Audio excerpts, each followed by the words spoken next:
welcome to Ellen Ruth Soap. I'm Ellen, and today we're making a foaming sugar scrub soap using this base that I got. It's a Stevenson's Melt and Pour Crystal Soap Base. I got this big box. I know I promised a from scratch foaming soap base, and that recipe is coming. But I have to work my way through what I already have. I'm one of those people that I can't leave something, like half used. So I'm using what I've got on hand. We'll do a DIY version another time because right now I need to make this wonderful foaming sugar scrub, and it's going to be a coffee house inspired foaming scrub today because I got this wonderful scent from Rouge, Canada, Turkish Coffee. Oh boy, if you're a coffee lover, this is so delightful. The scent is just out of this world. It's rich and warm and lovely. So that's going to be the fragrance in this foaming scrub. And what I have here is some ground coffee. Obviously, it's organic espresso grind coffee. And last time I made this sugar scrub with coffee, it was a coffee sugar scrub. After several weeks, the little coffee grounds sort of got halos around them. They bled out coffee color, which isn't bad. There's nothing wrong with that. I mean, you're scrubbing your skin with coffee anyway, which, by the way, caffeine is good for your skin. It tightens pores and all that. That's a whole other subject. But what this is already brewed coffee. So I put it in the French press, made some coffee, strained it out, put it on a baking sheet with some parchment paper, and put it in the oven on warm until it got dried out again. And I'm hoping that that will stop it from bleeding out. So these are brewed and re-dried. It's kind of a mouthful. Coffee grounds. These are going in the scrub today, as well as natural sugar cane. I got the fragrance, and then for the top I have some whole coffee beans that these are organic coffee beans that I'm going to put a couple on the top of each one just for aesthetics, because it just goes along. They smell great. It gets the theme across, mwah, perfect. So I will share the full recipe and measurements of what I'm doing today using this melt and pour base. Yeah, it is a melt and pour, even though you're not melting it. I whip this cold. It comes out of the box cool, and I put it in my blender and whip it. You'll come along while we do all of that. And so let's get it all pulled together and come back and make some really good smelling coffee and sugar foaming soap. All right, we're back, and I've got my melt and pour base here. I've got my scale tared out with my mixing bowl on there, and I need 68 ounces of this base today. And I promise, as soon as I use all this up, we'll be doing it from scratch. But I've got this, and I'm going to use it. I know making it from scratch is cheaper than buying it pre-made, so that's why we're going to do that. But until I use this up, I'm doing it this way. So 68 ounces of the melt and pour base, and then FYI, I have 68 ounces of sugar off to the side. That is natural sugar cane. You can use just white sugar. You could even use salt in this recipe if you want to do a salt scrub instead of a sugar scrub. I just thought the sugar sounded like it went with the coffee theme. It's just luscious and foodie scented to me. So this is going to be a very full mixing bowl here. I'm making a large batch, and I might regret it. I hope I don't regret it too much, because as I whip this, it's going to double in volume or get much bigger than it is right now in the bowl. And this is just an ice cream paddle. It's got a blunt, flat edge. It's not sharp at all. So that's what I use to scoop my hard oils and things, so I don't scare anybody with my knife like I did in the past, trying to be safety conscious. So here's my ice cream paddle. All right, I've got this measured off, and now I need a little bit of liquid ingredients in here. So let's get to that. All right, and to the mixing bowl, after I get the base whipped up and started to fluff up, double in volume, I'm going to be adding a liquid oil and some preservative and my fragrance oil, which is what we're blending in here. I've got this on the scale, teared out. For the liquid oil, well, let me see if I can do that.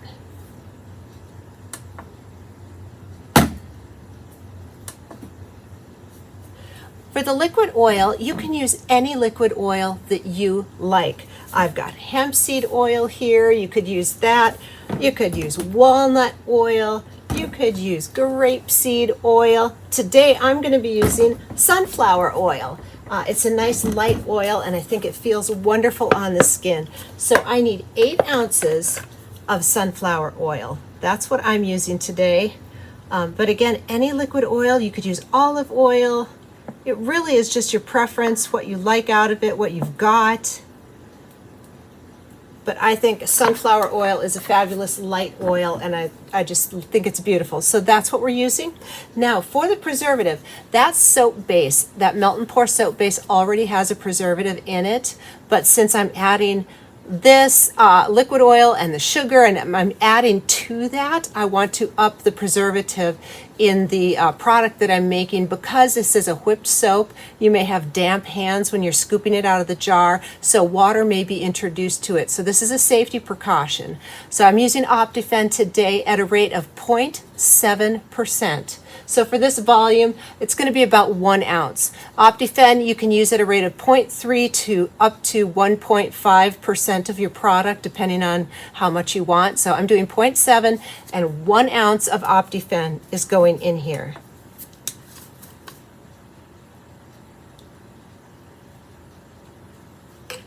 All right, and I got this one from Brambleberry, which is wonderful. They have other preservatives over there also. And then to this, I'm also going to add my fragrance oil. Now on here, this is one of the things that I really like about Marouge Canada, is that they give you a lot of information right on their label. It tells you the notes in the fragrance, which is great. It's phthalate paraben free, which is fabulous. It tells you if there's a vanillin point content in here, and it's very low. It is, let's see, vanillin is like 0.1%, not much vanillin, which is very cool. And it also tells you the usage rates for shampoo, candles, soaps, and lotions. Well, this is a soap product, and so we want to go within the soap range, and it's 1 to 3%. And so I'm going to be doing 4 ounces, this is a 4 ounce jar. Sorry, this is a 4 ounce jar, so that's perfect. At 3%, it's a little more than 4 ounces. So anyway, I'm going to add the whole jar in here, and then we will add this to the whipped base after it starts doubling in size. And if this will cause it to deflate a little bit, and we'll whip it back on up. Oh goodness, I wish you could be here with me. If you like coffee, this is just crazy, crazy good. So there's all the liquid ingredients that we're going to be adding. Okay, it's time to start whipping my base here, and this is just a generic stand mixer I got off of Amazon on like Black Friday sale last year. I've been really enjoying it. It's been holding up very well. This is a 6.5 quart bowl on here, so it's kind of a bigger mixer size, which I really like. And to start this, since it's so firm, I'm going to use my little paddle, and then once it starts loosening up and whipping, I'll go ahead and switch over to my whisk. But when it's this thick, this doesn't get it going as well. So that might just be my generic stand mixer performance level. Let me see if I can turn this. There you go. I think you can see better there. So let's start getting this whipped up a little. And once I get the whip attachment on and we start whipping it, I'm going to let it go for, gosh, at least 5 minutes. Sometimes it can take, up to 10 minutes to kind of double in volume, if you will.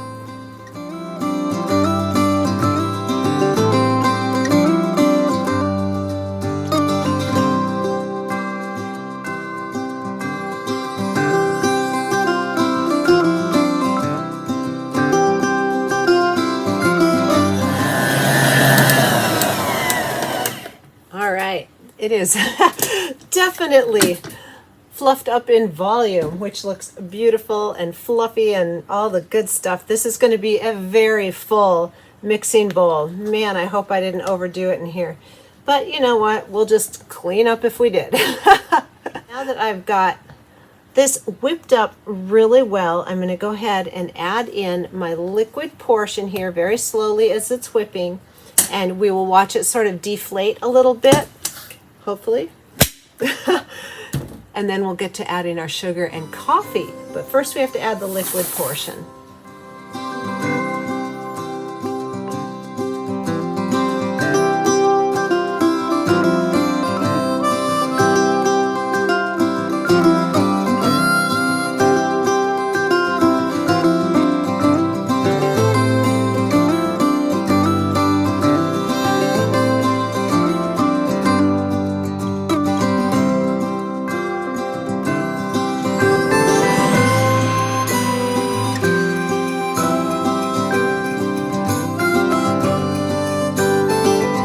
this is looking glossy and perfect, but this is very full. So what I'm gonna do is take this and split it in half, and then I'll split my sugar in half, and we'll whip it up in smaller bite-sized pieces because I don't wanna overflow my mixing bowl. I wish I had one of those, you know, ginormous, like professional ones. That would be so nice. So let me split this in half, and then we'll come back and whip in our dry ingredients. All right, so here is half of my whipped base. Here's half of my sugar with half the coffee, half of my sugar with half the coffee.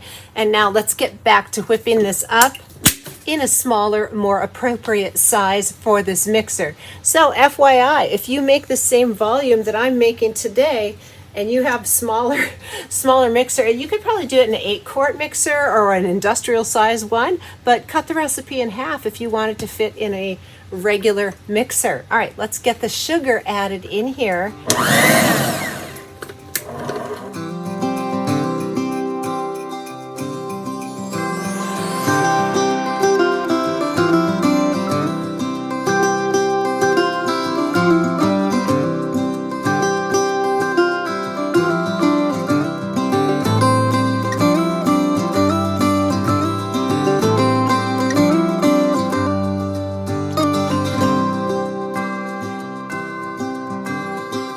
We're back, and it's time to fill the jars. These are 8-ounce jars that I got from Amazon. They came with black lids, and I just think they're really nice basic jars. And so I just have a regular piping bag here, no tip on it. I just snipped it open hole on there.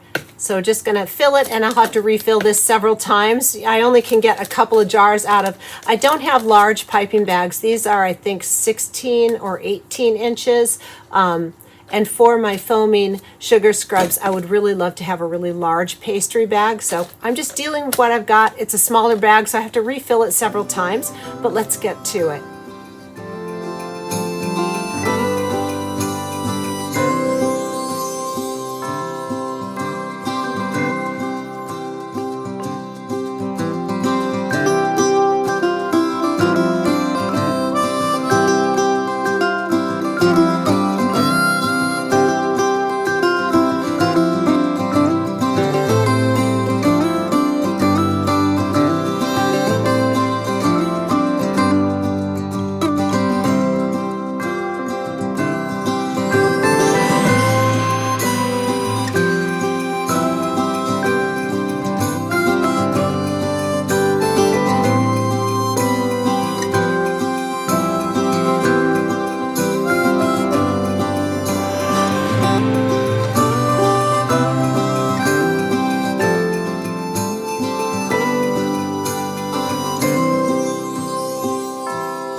Got the lids on everything, and I had a little bit after I scraped out the bowls here. So I'm going to give you a lather test on this, just a teeny little bit.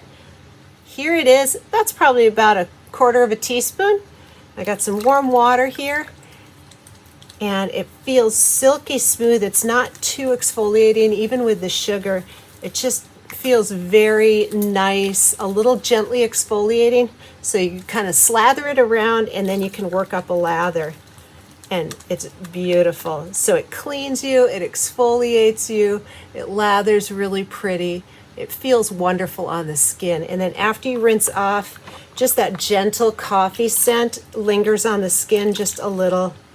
You're gonna smell like a beautiful barista coffee house when you get done, and it leaves your skin feeling very soft and exfoliated. I'm loving it. All right, we're going to come back and do our labeling and shrink wrapping on the jars. All right, we've got the lids on everything. I have my labels all printed up here to go. This recipe that I made today with the volume filled 17 8-ounce jars, and there is more than 8 ounces in each jar. It's a generous 8 ounces. It's almost 9 ounces per jar. But anyway, I got 17 of these jars. Here are my labels that I get the paper from onlinelabels.com, and I use their Maestro label designer, and it has all the pertinent information, ingredients, my social media contact, the name of the product, what the product is, all the good stuff, how much it weighs. It's all on here. So I'm going to set those off to the side. After I get these all labeled up, I'm going to shrink band them, and I'm using, if you can see,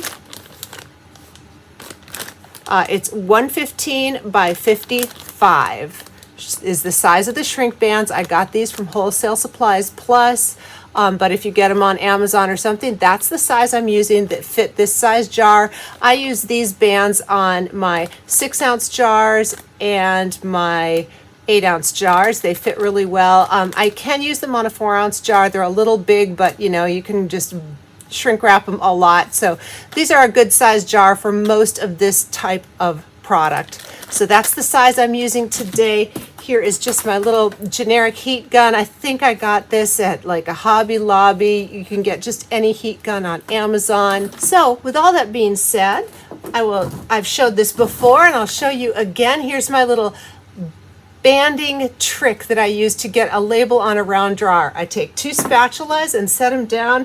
If you've watched any of my videos before, you've seen me do this, but it's really nice because it stops the jar from rolling. So there's my jar all ready to go. Here is my label, and you just line it up and stick it on. Pretty simple. There it is. I'm just delighted with these. And the brewed coffee beans did come out a lighter shade. Sorry about the glare on here, but it's a lighter, creamier shade than the last coffee scrub I made. And I think it's gonna be great. So I just think it looks luscious. I'm so thrilled. These smell fantastic. So let me get the rest of these labeled up, then we'll shrink band in. And I just thank you so much for joining me today. I hope you try this recipe. And again, as soon as I use up that box of melt and pour base, we're going to be doing it from scratch. But let's get the rest of these on. Thanks for being with me, and have an awesome and wonderful day.